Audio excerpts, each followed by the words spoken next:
Hello viewers, तो आज हम लोग कर रहे हैं क्लास 11th का क्लास 10th का क्वेश्चन नंबर 7। वो भी कौन सी एक्सरसाइज का? एक्सरसाइज 11.1 का क्वेश्चन नंबर 7, जो कि हमारा जो चैप्टर का नाम है वो है एरिया रिलेटेड टू सर्कल। तो क्वेश्चन में हमें गिवन क्या है, हम लोग वो देखते हैं। अ cord of a circle radius 12 centimetre subtend an angle of 120 degree at the centre, find the area of the corresponding segment of the circle. तो बेसिकली हमसे क्या कह रहा है, हम लोग पहले उसका डायग्राम बना ले रहे हैं। सिंपल सा डायग्राम बना लेंगे हम लोग कि कैसे बनेगा डायग्राम, हम लोग वो देखते लेते हैं। सबसे पहले हमसे ये इन्होंने सर्कल बनाने के लिए कहा है, फिर उसके बाद ये कह रहा है एक कॉर्ड है, इसको हम लोग कॉर्ड ए और बी मान ले रहे हैं कॉर्ड को। और ये जो कॉर्ड है वो क्या कर रहा है, एक एंगल बना रहा है सेंटर से कितने डिग्री का, 120 डिग्री का। और ये हमें कितनी गिवन है, 12 सेंटीमीटर गिवन है हमें यहाँ पे। और हमसे क्या कह रहा है, हमें ये फाइंड करना है। जहाँ पे मैं ये लाइन मैंने बना दी, इसको इस एरिया को फाइंड करना है, करस्पॉन्डिंग साइड को फाइंड करना है। तो हमें, जैसा कि हमने पिछले सवालों में देखा कि हम अगर इस पूरे एरिया को इस ट्रायंगल से माइनस कर देंगे तो हमारा ये वाला एरिया हमारा जो है वो पूरा के पूरा निकल आएगा। तो वैसे ही हम लोग यहाँ पे कर देंगे।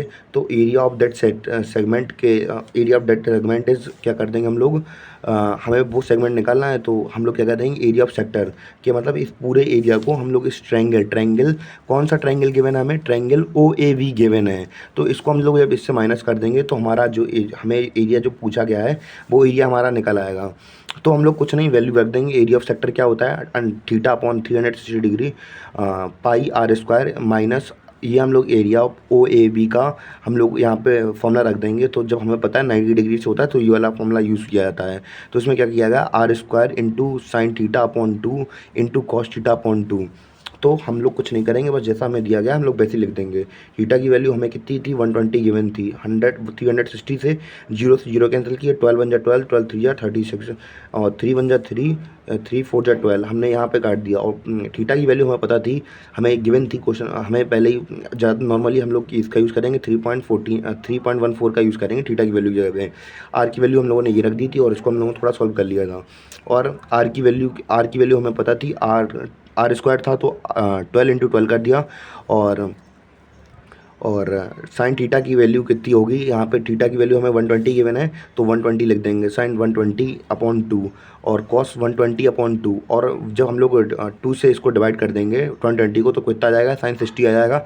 यहाँ पे भी साइन 60 आ जाएगा। फर्दर जब हम लोग इसको सॉल्व करेंगे तो यहाँ पे कितना आएगा 4।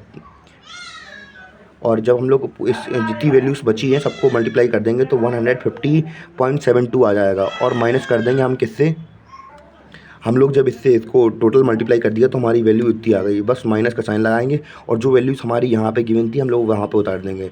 साइन 60 की वैल्यू होती है √3/2 और कॉस 60 की वैल्यू होती है हाफ। तो हम लोगों ने वैसी की वैसी लिख दिया। यहाँ पे 12 लिखा था, 12 इंटू 12 लिखा था, वैसे ही लिख दिया। और यहाँ पे यहाँ पे 2 था, 2 से 12 को काट दिया तो 6 बचा यहाँ पे। और यहाँ ये वाले 2 से हमने इसको काट दिया तो यहाँ पे 6 बचा। और 6 जा होता है 36, तो हमने वो वैल्यू रख दी। और यहाँ पे हमें क्वेश्चन में गिवन था कि √3 की वैल्यू हमें कितनी गिवन थी यहाँ पे 1.73। और बस हम लोग कुछ नहीं, दोबारा से ये सवाल ये जब इसको मतलब सॉल्व कर लेंगे तो 36 का मल्टीप्लाई जब 1.73 से करेंगे तो कितना आ जाएगा, 62.28 आ जाएगा हमारा मल्टीप्लाई, इसको टोटल मल्टीप्लाई करने पे। और जब इन दोनों को सॉल्व कर देंगे तो हमारा लास्ट में आंसर कितना आ जाएगा, 88.44 सेंटीमीटर स्क्वायर। तो हमारा ये जो हमें यहाँ पे सेक्टर गिवन था तो इसकी हम लोगों ने वैल्यू निकाल ली कितनी, 88.44 सेंटीमीटर स्क्वायर।